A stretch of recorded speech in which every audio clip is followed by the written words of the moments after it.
Renungan Harian, Rabu, Pelayanan Tukang Parkir. Kolose pasal 3 ayat 18-25.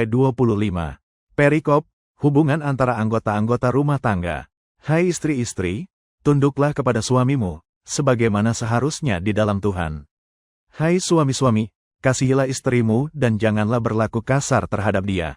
Hai anak-anak, taatilah orang tuamu dalam segala hal, karena itulah yang indah di dalam Tuhan. Hai bapak-bapak, janganlah sakiti hati anakmu, supaya jangan tawar hatinya.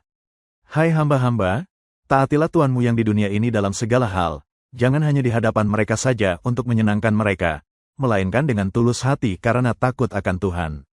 Apapun juga yang kamu perbuat, perbuatlah dengan segenap hatimu seperti untuk Tuhan dan bukan untuk manusia. Kamu tahu, bahwa dari Tuhanlah kamu akan menerima bagian yang ditentukan bagimu sebagai upah.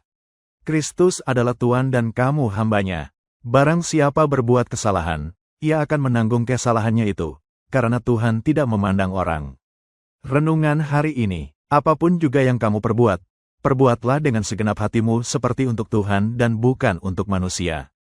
Kolose 3 ayat 23. Sekelompok mahasiswa mengadakan persekutuan. Pada kesempatan itu sang dosen pembimbing menanyakan keterlibatan mereka dalam pelayanan di gereja masing-masing.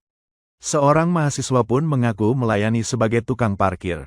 Maklum, saya tidak pandai bernyanyi, bermain alat musik, juga multimedia, akunya. Teman-temannya tertawa, namun, sang dosen mengacungkan ibu jarinya. Bagus, ujarnya dengan nada dan mimik muka sangat serius. Tidak semua orang mau memandang dengan hormat segala jenis bidang pelayanan. Ada yang dipandang prestisius dan rohani, ada pula yang dianggap remeh. Tukang parkir tampak sangat tidak rohani bagi sebagian orang sehingga kurang layak disebut sebagai pelayanan sekalipun jasanya diperlukan. Ketika situasi aman dan segala sesuatu berjalan dengan baik, kendaraan berjajar rapi di tempar parkir, tidak ada yang kemalingan helm, tidak ada yang jalannya terhalang, besar kemungkinan jasa tukang parkir tidak nampak. Namun, ketika kendaraan tidak tertata rapi, banyak yang terhalangi jalannya, bahkan ada yang kehilangan helm atau kaca spion mobil, barulah tukang parkir dicari dan dianggap penting. Tuhan tidak menuntut kita menguasai suatu bidang tertentu dalam melayani.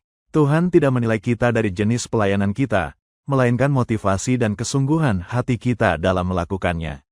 Karena itu, semua jenis pelayanan bersifat rohani selama ditujukan bagi kemuliaan Tuhan, dikerjakan dengan tulus dan penuh tanggung jawab. Pelayanan yang demikianlah yang berkenan bagi Dia. Segala bentuk pelayanan kita mendatangkan sukacita Tuhan, selama dilakukan dengan segenap hati bagi kemuliaan nama-Nya. Selamat pagi, Tuhan Yesus memberkati sepanjang hari ini.